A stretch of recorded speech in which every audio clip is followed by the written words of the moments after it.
So hello everyone, welcome back to another video of equity tailor. So एक और video जो बिल्कुल dividend oriented है, क्योंकि मेरी ट्राई ये होती है कि मैं मतलब कि अच्छी कंपनी हो और उसका डिविडेंड आसपास हो एंड डिविडेंड भी बहुत ह्यूज हो तो बताना बहुत ज़्यादा ज़रूरी है। फिर तो वो मतलब आप लोगों की डिस्क्रिप्शन पे है कि लेना है या नहीं लेना है, वो आपको डिसाइड करना है कि क्या पता कुछ सब्सक्राइबर्स या कुछ व्यूअर्स ऐसे हों जो डिविडेंड में बहुत ज़्यादा इंटरेस्टेड होते हों और उन्हें डेट्स वगैरह पता चल जाए तो उनके लिए हेल्पफुल हो जाए। बाकी तो मतलब जिन्हें नहीं भी चाहिए होता है, एक्सपीरियंस मिल जाता है कि डिविडेंड वाले दिन क्या होता है, एक्स डिविडेंड डेट, तो वो चीज़ें नॉलेज में ही आ जाती हैं। लेकिन स्टिल बताना ये चीज़ें ज़रूरी होती हैं। एंड अच्छी कंपनी का डिविडेंड आने वाला है जिसका नाम है BPCL, मतलब भारत पेट्रोलियम कॉर्पोरेशन लिमिटेड। अब इस कंपनी का डाइवेस्टमेंट बहुत टाइम से चल रहा है कि डाइवेस्टमेंट होगा एंड वैल्यू अनलॉक हो सकती थी उस टाइम। मतलब बहुत टाइम से ये चीज़ बात हो रही है कि BPCL की इतनी सारी चीज़ें इन्होंने नॉन कोर एसेट्स जो थे, नॉन कोर बिजनेस में जो इन्हें बेचना था, वो सब बेच के क्योंकि डाइवेस्टमेंट करना था एंड दूसरी कंपनीज में भी इनका स्टेक है, तो वो चीज़ें क्योंकि जो बिडर है जो बोली लगाएगा, मतलब जैसे इनका खरीदने के लिए बिजनेस प्राइवेटाइजेशन जब होगी तो जब बिड होगी तो नॉन कोर बिजनेस में बीच में अड़ंगे आ सकते हैं। इसलिए BPCL नॉन कोर अपने non core assets, non core business बेचेगा।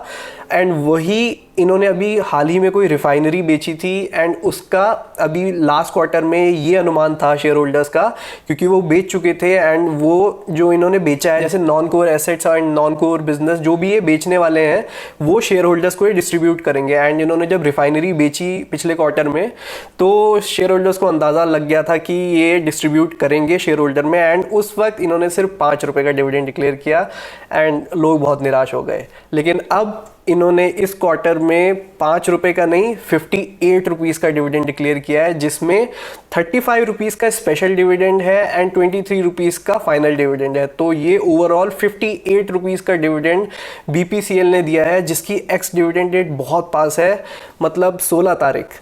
अब 16 सितंबर 2021 है एक्स डिविडेंड डेट। अब बहुत जल्दी मैं बता देता हूँ, हर वीडियो में बताता हूँ डिविडेंड की, कि अगर आपको डिविडेंड के लिए एलिजिबल होना है तो अगर आप पे फर्स्ट कंडीशन, अगर आप पे BPCL ऑलरेडी होल्डिंग में है तो कुछ नहीं करना आपको।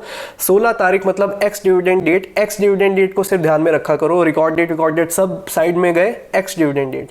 अब 16 तारीख को आपको शेयर अपने होल्डिंग में रखना है एंड उसके बाद आप 17, 18, 19 कभी भी बेचो। तो बेसिकली 16 तारीख अगर आप पे है तो आप रखे रहो 16 तारीख तक। 16 तारीख के बाद आपको बेचना है अगर आपको डिविडेंड के लिए एलिजिबल होना है तो 17, 18, 19 कभी भी बेचो। लेकिन अगर आप पे शेयर नहीं है एंड अभी भी आपको लेना है क्योंकि आपके बैंक अकाउंट में डायरेक्ट डिविडेंड आ जाए, तो आपको 16 तारीख से पहले लेना है। अब 15 को लो, आप 14 को लो, वो मैटर नहीं करता। लेकिन आप 16 को बिल्कुल भी मत लेना, मतलब आप 15 को ले लेना, 14 को ले लेना। आप शेयर होल्डर मतलब आप डिविडेंड के लिए एलिजिबल हो जाओगे और आपके बैंक अकाउंट में डिविडेंड क्रेडिट हो जाएगा।